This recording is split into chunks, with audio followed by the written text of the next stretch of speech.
y en a pas mal dans cet article, je vais mettre en évidence quelques points ci-dessous particulièrement intéressants, pour moi, étaient les notes sur les accidents mystérieux de météorites et des explosions, qui, selon David, sont des victimes de la phase finale d'une grande bataille spatiale qui se joue maintenant, les vaisseaux de la Cabale n'étant pas autorisés à s'échapper. La réalité est bien plus étrange que la fiction. Par mesure de sécurité, nous avons tenu une grande partie de ces choses jusqu'à ce que les informations données puissent être absorbées, cataloguées et intégrées. Il y a actuellement une guerre qui se passe dans l'espace, directement au-dessus de nos têtes. Cette guerre a atteint un point d'inflexion décisif. Cette guerre a vraiment pris de l'ampleur à la mi-décembre de l'année dernière et se poursuit encore. Il semble que les choses vont tourner très favorablement pour la grande majorité de l'humanité. En fait, il semble qu'il est impossible que la Cabale l'emporte. Le temps doit toujours jouer avant que ce ne soit visible pour tout le monde, mais la fin est presque certaine.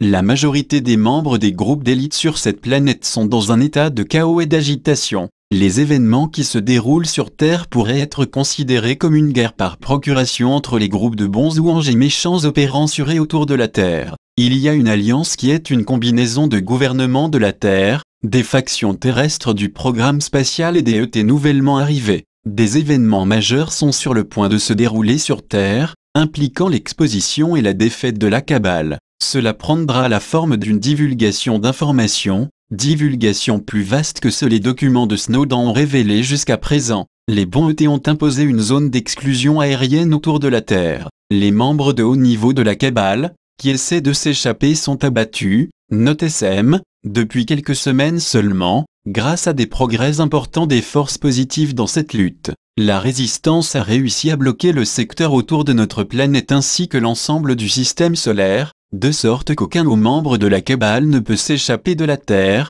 avant les arrestations massives, malgré la promesse de certains groupes, dont Shimra, d'où la panique de plus en plus palpable. Ils sont face à une impasse, leurs vaisseaux sont voilés, mais quand l'un d'eux se fait abattre, nous entendons alors parler de remarquables observations de météorites. Il y a eu un certain nombre de météorites inhabituelles dernièrement, y compris de brillants éclairs de lumière, en plein jour, des bangs supersoniques, suivis de secousses terrestres. Il y a également eu un accident majeur impliquant un ovni, ces derniers jours au Canada. Il y a eu beaucoup de désinformation et de trucage de photos, mais l'événement lui-même était très réel. Note SM, voir ce lien http://stopmensonge.com/crash-dofni-o-canada/ Il y a différents groupes de humanoïdes, travaillant à l'intérieur et autour de la Terre. Certains d'entre nous ressemblent tellement qu'ils pourraient marcher autour de nous et nous ne le saurions pas.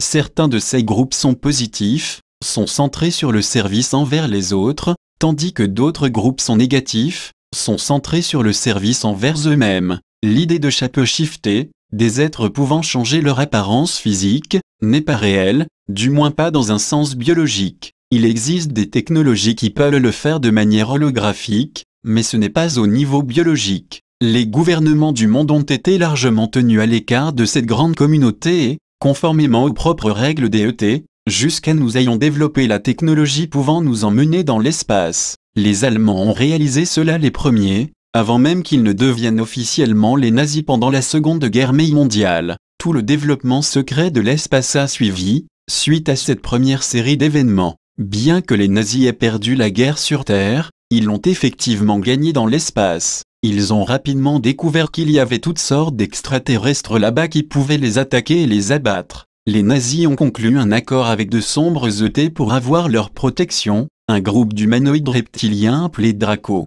Ce groupe est connu, dans la série de la loi de l'Un, comme étant la Confédération d'Orion, et il contrôle de nombreux systèmes, au sein de cette constellation. Notre système solaire a été activement colonisé, grâce à de la technologie très avancée, depuis au moins les 5 derniers millions d'années. Les nazis ont trouvé des ruines, où il y avait des technologies de pointe, dans l'Antarctique, sur la Lune et sur Mars, et ils les ont occupées, les ont rebâtis, ayant une longueur d'avance, grâce à ce qui était déjà là. Les révélations de Snowden sont beaucoup plus importantes que ce que nous avons connu jusqu'à maintenant. La NSA a fait de la surveillance partout, autant chez les groupes appelés sous alphabet, CIA, FBI, HLS, etc., que chez tous les groupes militaires, tous les entrepreneurs de la défense et tous les groupes de programme spatial. Leur erreur a été de tout garder en un seul endroit. La quantité de données est, apparemment, si vaste que cela a pris 3 ans de transfert sans fil, par satellite, 24 heures par jour, 7 jours par semaine, avec une très haute bande passante, pour obtenir tout cela. Dans l'avenir, nous allons exposer ces informations de plus en plus, et le show de ce soir est la première étape de ce processus. Toutes ces données seront apparemment publiées sur Internet et ce sera rapidement la fin de la cabale.